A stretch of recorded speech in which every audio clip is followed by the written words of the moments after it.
So hello everyone, मेरा नाम नगमा है और मैं यूपी देवरिया से हूँ। मैंने अपना ग्रेजुएशन डीडीयू गोरखपुर से कंप्लीट किया है और मेरा जेएनयू में रैंक 1 था। मेरा सीयूईटी पीजी स्कोर 285 था। तो आज मैंने कैसे सीयूईटी के लिए प्रिपेयर किया था, मेरी क्या स्ट्रैटेजी थी, वो मैं आप लोगों के साथ शेयर करूँगी। और मेरे साथ सेकेंड ईयर के अनिकेत हैं, वो भी अपना एक्सपीरियंस हम लोग को बताएंगे। थैंक यू नगमा। तो जैसा मैंने बोला, मेरा नाम अनिकेत है। तो मैं इस एग्ज़ाम के लिए 2023 के लिए प्रिपेयर किया था। 2023 में मैं एग्ज़ाम के अपियर हुआ था इस एग्ज़ाम के लिए। तो फर्स्ट ऑफ़ ऑल मैं बोलना चाहता हूँ कि मेरा सोशियोलॉजी में कोई बैकग्राउंड नहीं था। I did my bachelors in political science honours from my university of North Bengal. तो सोशियोलॉजी के रिगार्डिंग इतना नॉलेज नहीं था। बैचलर्स में मेरा एक पेपर था पॉलिटिकल सोशियोलॉजी नाम का, तो उधर ही जितना मतलब सोशियोलॉजी थोड़ा बहुत जाना। तो then I thought about the UPSC examination after bachelors. So तब मैं सोचा कि ऑप्शनल के लिए कौन सा सही रहेगा, तो मैंने एंथ्रोपोलॉजी, सोशियोलॉजी ये सब एक्सप्लोर करना स्टार्ट किया। देन सोशियोलॉजी मुझे अच्छा लगा थोड़ा कंपैरेटिवली अदर सब्जेक्ट से।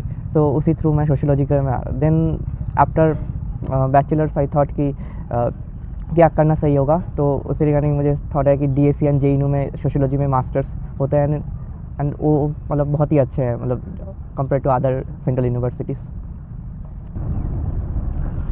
तो नगमा जैसे इस साल ही मतलब लास्ट ईयर 2024 में सीयूटी के लिए अपेयर किए थे।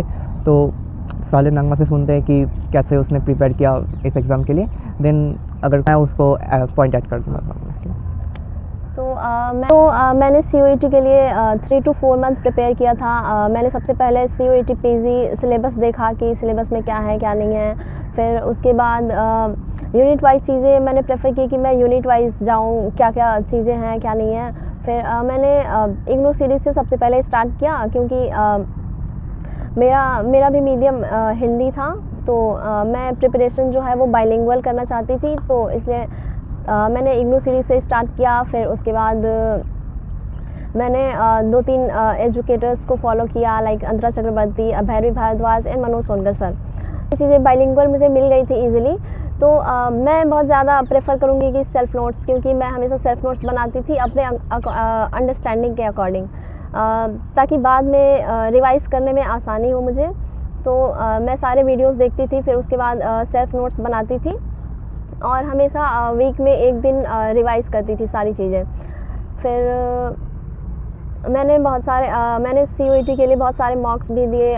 नेट का सिलेबस भी नेट में बेसिकली 10 यूनिट्स होते हैं, तो उससे भी सारे यूनिट्स को एक बार मैंने पढ़ा था। उसके बाद नेट का पीवाईक्यू और सीयूईटी का पीजी वाला पीवाईक्यू सारे मैंने सॉल्व किए थे। तो सेल्फ नोट्स और पीवाईक्यू और जितने भी अवेलेबल तीनों एजुकेटर्स के वीडियो थे वो सब मैंने देखे हैं। जैसा कि मैंने बताया, मेरा सोशियोलॉजी में कोई बैकग्राउंड नहीं था। इवन 11-12 में भी मेरा सोशियोलॉजी सब्जेक्ट नहीं था। तो जब मैं मेरे बैचलर्स के सेकेंड ईयर में था, तो देन आई थॉट अबाउट कि मुझे मास्टर्स परस्यू करना है, तो जेएनयू या ड्यू कुछ सेंट्रल यूनिवर्सिटी में या हैदराबाद सेंट्रल यूनिवर्सिटी में सोच के रखा था, तीनों में से किसी में जाना है सोशियोलॉजी में। तो उसी रिगार्डिंग मैं प्रिपरेशन स्टार्ट किया सोशियोलॉजी। तो फर्स्ट मैंने एनसीईआरटी बुक्स ही प्रेफर किया, बिकॉज मुझे सोशियोलॉजी के रिगार्डिंग कोई भी आइडिया नहीं था what is exactly the subject matter of this मतलब सब्जेक्ट और डिसिप्लिन। तो एनसीईआरटी पढ़ा, एनसीईआरटी 11 क्लास 11-12 का। देन मैंने यूट्यूब में सर्च करना स्टार्ट कर दिया कि कैसे सीयूटी के लिए प्रिपेयर करें सोशियोलॉजी में, मतलब कैसे मतलब क्या क्या रिसोर्सेस है। यूट्यूब में अवेलेबल रिसोर्सेस हैं डिफरेंट चैनल्स के, इवन डिफरेंट एटेक कंपनीज़ के भी जो है, तो उसमें भी बहुत से रिसोर्सेस आपको मिल जाएंगे मतलब। और उधर से ही मैंने बेसिकली प्रिपरेशन स्टार्ट किया। देन उधर एक एजुकेटर है यूट्यूब में, अंतरा चक्रवर्ती, तो उनसे मैं बेसिकली यूट्यूब में उनका बहुत सारा मॉक्स अवेलेबल है। अराउंड 1000 MCQ नाम का एक सीरीज़ है। देन और भी मतलब बहुत सारे उनके डिफरेंट एग्जामिनेशंस के मॉक्स है, तो मैं उधर से मॉक्स लगाना स्टार्ट कर दिया। एंड उस यूट्यूब से मेनली मैंने रिसोर्सेज उसके बाद सर्च करना स्टार्ट कर दिया, कहाँ से मतलब क्या करना है। तो उनका मैंने गाइडेंस लिया, अंतरा चक्रवर्ती जो एजुकेटर है पढ़ाते हैं उनका। एंड देन कुछ बुक्स मैंने ख़रीद लिए थे, जैसे रिट्ज़र है और उसके बाद हेयरलम्बस है। ये दो बुक को मैंने थोड़ा देखा, एनसीईआरटी को भी पढ़ रहा था, एंड देन इसी 2 बुक को मैंने देखा। ऑल्सो यूपीएससी के लिए बहुत फेमस एक बुक है एसेंशियल सोशियोलॉजी नाम का, नितिन संगवान, जो बेसिकली फॉर डिस्क्रिप्टिव एग्जाम के लिए वो बनाया है, बट हेल्पफुल है तो कॉन्सेप्ट प्रिपेयर करने के लिए। सोशियोलॉजी का जो बेसिक कॉन्सेप्ट है, फैमिली मैरिज किनशिप है, और उसके बाद जो सोशल थिंकर है, क्लासिकल थिंकर्स है, उनका थोड़ा डिस्क्रिप्शन अगर जानना है तो वो बुक बहुत हेल्पफुल है, मतलब ओरिजिनल रीडिंग्स को छोड़ के। एंड उसके बाद और एक इम्पॉर्टेंट चीज़ है जो PIQ सॉल्व करना। तो CUT-PG जैसा कि आप लोग जानते हैं कि 2021 में ही इसका स्टार्ट हुआ है, और उसके पहले JNU का खुद का एंट्रेंस होता था, JNU नाम का, तो उसके पेपर भी आपको ऑनलाइन मिल जाएंगे, उसके पेपर भी आप सॉल्व कर सकते हैं आपके सब्जेक्ट रिगार्डिंग, जो भी आपका सब्जेक्ट हो। और CUT-PG जैसे 2021 से स्टार्ट हुआ है, तो CUT-PG का भी अभी तो 4-5 साल हो चुके हैं, तो उनका भी PIQ आप सॉल्व करेंगे। सबसे ज़्यादा अच्छा होता है कि नेट का PIQ सॉल्व करना, बिकॉज नेट का एनफ रिसोर्सेस है, नेट का ऑफिशियल वेबसाइट में जाएंगे तो आप उधर से PIQs डाउनलोड कर सकते हैं। तो मैंने जो किया था, रिजर और हेरोलम्बस थोड़ा बहुत पढ़ा था, NCERT पढ़ा था, यूट्यूब में मॉक्स करता था। मोस्ट जो इंपॉर्टेंट थिंग मैं रेगुलरली करता था वो PIQ सॉल्व करना। तो प्रीवियस ईयर के जितने सब नेट के जितने सारे PIQs है, मोस्ट ऑफ द मतलब 2010 से लेके मैंने किया था, तो उनसे बहुत सारा आपको मतलब मटेरियल हो जाएंगे। मतलब नेट के जैसा आप अगर सिलेबस देखेंगे उसमें 10 यूनिट्स है, तो ओवरऑल कवर कर लेते हैं। CUT में 10 यूनिट्स तो नहीं होते, उधर शायद 5-6 यूनिट्स ही है नेट के मुकाबले। तो हाँ, तो अगर आप सीरियसली अगर नेट के लिए पढ़ेंगे, मतलब नेट के प्रिपरेशन करेंगे, तो CUT ऑटोमेटिकली आपका प्रिपरेशन हो जाएगा। तो मैंने वही किया, नेट के PIQs मेनली मैंने सॉल्व करता था उसी दौरान। एंड देन हाँ, और उसमें जो तो JNU के लिए खास बात है कि JNU में सिर्फ CUT-PG का पेपर 2 जो आपका सब्जेक्ट पेपर है, डोमेन पेपर, वही उसको काउंट करके कट ऑफ लिस्ट निकलता है। But the DSC and Hyderabad central university व अदर सेंट्रल यूनिवर्सिटीज़ में ये क्राइटेरिया, उसमें ओवरऑल मतलब पेपर को लिया जाता है। अब CUT बस पेपर पार्ट B ही होता है। ओके, तो अभी क्योंकि CUT से पार्ट A को रिमूव कर दिया गया है, तो और ज़्यादा इजी हो गया है हमारे लिए कि बस हमें सोशियोलॉजी को ही पढ़ना है।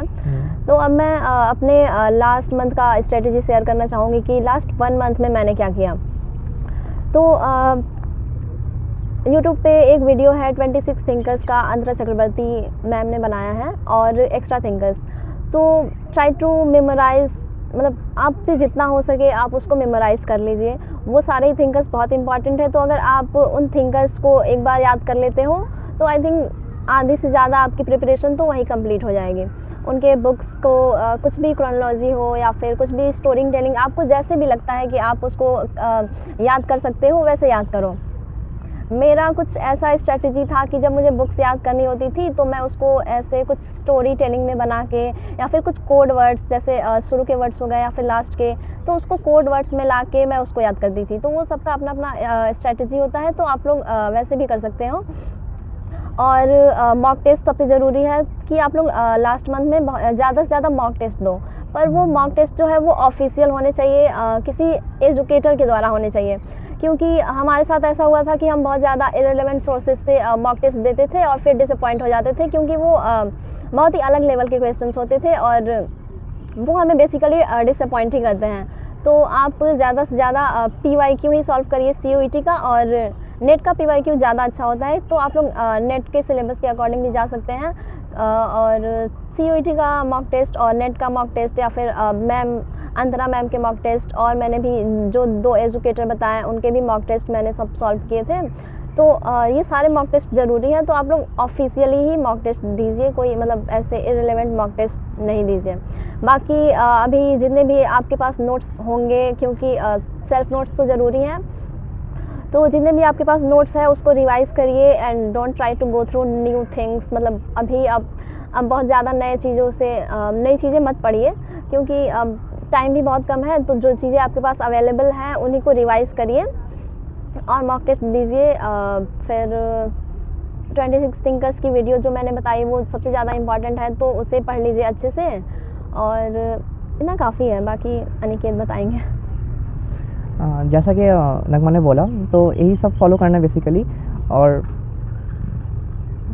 जैसा मैंने बोला, PYQs मोस्ट इंपॉर्टेंट, बिकॉज अगर पेपर को हम लोग देखें तो ऑब्जेक्टिव टेक्स्ट पेपर्स है, उसमें कोई डिस्क्रिप्टिव तो लिखना नहीं है, तो ऑब्जेक्टिवली प्रिपेयर करना है और स्मार्टली। जैसे मतलब जैसे आप अगर कई 11 सोर्स के बाद जैसे नगमा ने किया, तो 11 सोर्स से आप अगर प्रिपेयर मतलब कुछ भी अगर ऑनलाइन में मिल जाता है, उससे अगर करेंगे तो उसमें बहुत सारे एरर रहता है, लाइक ऑप्शंस बहुत ही मतलब रॉन्ग आंसर्स रहते हैं, तो उसको मतलब उससे अगर आपका प्रिपरेशन में अगर प्रॉब्लम होगा, तो इससे अच्छा है कि नेट का एंड जो ऑफिशियल्स जो आंसर्स की एंड ऑफिशियल जो मतलब एनटी की तरफ से जो मतलब क्वेश्चंस रिलीज़ करते हैं उसको ही फॉलो करना सही रहेगा। उससे आपको ट्रेंड्स भी पता चल जाता है कि कैसे कि शिफ्ट हुआ है। जैसे मेरे समय पे जैसा था कट ऑफ मतलब क्वेश्चन पेपर थोड़ा क्वेश्चन पेपर का पैटर्न थोड़ा अलग था। उसमें पेपर 1 भी रहते थे, पेपर 2 भी रहते थे, एंड पेपर 2 था थोड़ा एनालिटिकल टाइप्स ऑफ पेपर था, तो कट ऑफ भी उस टाइम थोड़ा कम गया था। पर 2024 में आप देखेंगे तो कट ऑफ अराउंड 97% जेईनू का कट ऑफ गया है, तो बहुत ही हाई कट ऑफ गया है, एंड क्वेश्चन पैटर्न भी चेंज हुआ है। तो आपको अगर प्रीवियस ईयर क्वेश्चन देंगे तो आपका वो ट्रेंड्स पता चलेगा कि कैसे प्रिपेयर करना है एंड कौन से क्वेश्चन में फोकस ज़्यादा करना है।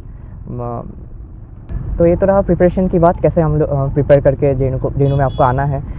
तो ऐसा एकदम मत सोचिए कि आपका अगर सब्जेक्ट कुछ अलग है तो इस सोशियोलॉजी में या किसी सब्जेक्ट में आप नहीं आ सकते, तो प्रिपरेशन आप करेंगे 3 से 4 मंथ मतलब अच्छे से, तो ऑब्वियसली आप इधर आ सकते हैं। और जैसे नगमा ने बोला कि वो मतलब बैकग्राउंड में मैटर नहीं करता कि आप कौन से मतलब कौन से क्या बोलते हैं सब कौन से लैंग्वेज से हैं, मतलब तो उसका भी मैटर नहीं करता। आप अगर डेडिकेटली प्रिपेयर करेंगे तो ऑब्वियसली जेईनू का एंट्रेंस आप क्रैक कर सकते हैं। और जेईनू का इसमें अभी तो मैं सेकेंड ईयर में हूँ, अभी मेरा लास्ट सेम चल रहा है, तो ओवरऑल मेरा जेईनू का 1.5 साल का एक्सपीरियंस बहुत ही अच्छा था। जेईनू एक अलग कैंपस लाइफ देता है जो बाकी यूनिवर्सिटी में आपको शायद नहीं मिले। जेईनू में सोशियोलॉजी आप अगर पढ़ने आए तो सोशियोलॉजी इधर जेईनू फैकल्टी तो obviously one of the best faculty है इंडिया में, जेईनू का सोशियोलॉजी का फैकल्टी।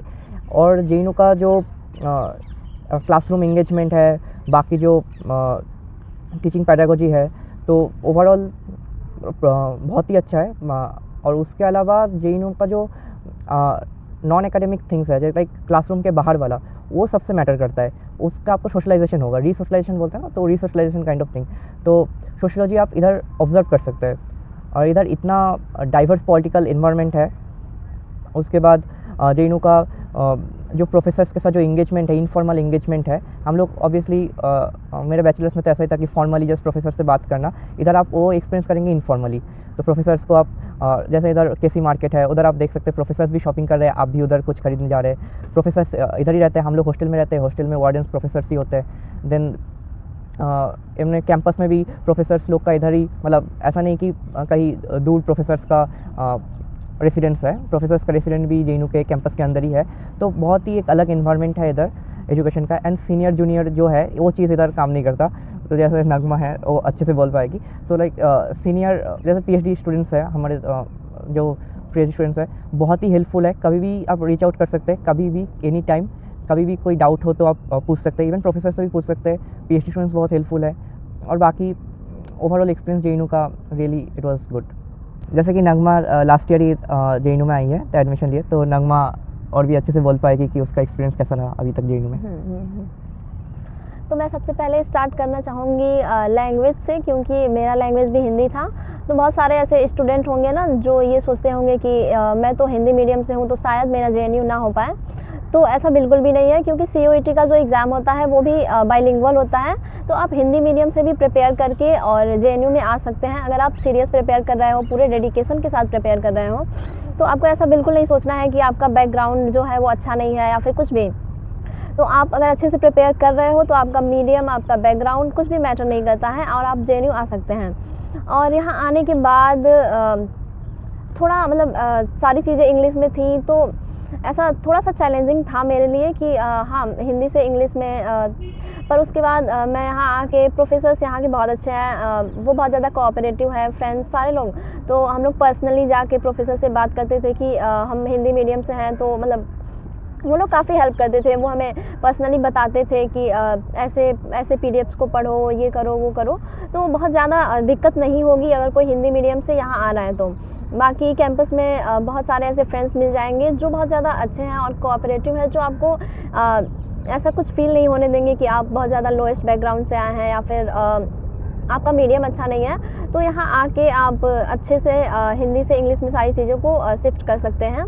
बाकी कैंपस लाइफ मेरा 6 मंथ का क्या एक्सपीरियंस रहा है यहाँ पे, तो ओवरऑल बहुत ही अच्छा है JNU सोशियोलॉजी, खासली ऐसे सोशियोलॉजी के लिए तो बहुत ही ज़्यादा अच्छा है, क्योंकि हाँ मोस्टली डिस्कशन जो होते हैं वो सोशियोलॉजी के बेस पे ही होते हैं, like Marxist thinkers and all. तो जितने भी डिबेट डिस्कशंस होंगे वो सारे थिंकर्स से रिलेटेड ही होंगे। तो क्लासरूम के अंदर से ज़्यादा हम यहाँ क्लासरूम के बाहर सीखते हैं। बहुत सारे ऐसे डिबेट और डिस्कशंस होते रहते हैं जिससे हमारा, जैसे अनिकेत ने बताया कि रीसोशलाइजेशन होता है। बाकी गर्ल्स के लिए मैं पर्सनली बोलना चाहूँगी कि JNU का कैंपस लाइफ सबसे सेफेस्ट है। यहाँ हम लोग रात में 2-3 बजे 4 बजे भी आराम से कहीं भी आ जा सकते हैं, मतलब बहुत सेफ़ है। इससे ज़्यादा सेफ़ कैंपस और कोई नहीं हो सकता है।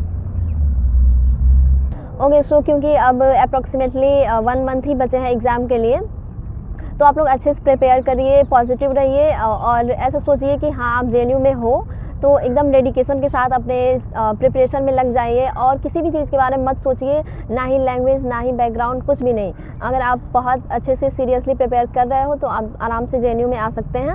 और जैसा कि मैंने पहले भी बताया स्ट्रैटेजी क्या थी, तो आप बहुत सारे मॉक टेस्ट दीजिए और रिवीजन करिए, सेल्फ नोट्स बनाइए और wish you all the very best. जैसे कि नगमा ने सब कुछ बोल ही दिया, तो हाँ, तो आप और 1 मंथ ही बचे हैं, जैसे कि आप जानती हैं सब लोग, तो अच्छे से प्रिपेयर कीजिए। और जैसा आप लोगों का प्रिपरेशन स्ट्रेटजीज़ है, अभी इन मोमेंट पे कोई न्यू स्ट्रेटजीज एडॉप्ट करने का कोई नीड नहीं है। तो जैसा आप लोगों ने अभी तक प्रिपेयर करते रहे वैसे ही प्रिपेयर करिए, कुछ ऐड कर सकते हैं। एंड बहुत सारा मॉक्स कीजिए और जितना सारा PIQs हो सके तो सॉल्व कीजिए PIQs। और बे सोचिए कि JNU बहुत डिफ़िकल्ट है, JNU या DU जो भी हो बहुत डिफ़िकल्ट है, आप आराम से क्रैक कर सकते हैं। इसके लिए आप जस्ट जैसे प्रिपेयर करते रहे, हार्ड वर्क कीजिए, प्रिपेयर कीजिए, खुद के ऊपर सेल्फ कॉन्फिडेंट रखिए। आप आएंगे, क्या बोलते हैं sir, you'll definitely clear this exam. Don't think too much, be positive and all the very best. तो लास्ट में मैं एक कोट ऐड करना चाहूँगी, लाइक मुझे बहुत ज़्यादा पसंद है और आप लोग इसे बहुत पॉजिटिव वे में लीजिए। लाइक अभी न पूछो हमसे कि मंजिल कहाँ है, अभी तो चलने का इरादा किया है। अभी न पूछो हमसे कि मंजिल कहाँ है, अभी तो चलने का इरादा किया है। नहारे नहारेंगे कभी, नहारे नहारेंगे कभी, किसी और से नहीं खुद से ये वादा किया है।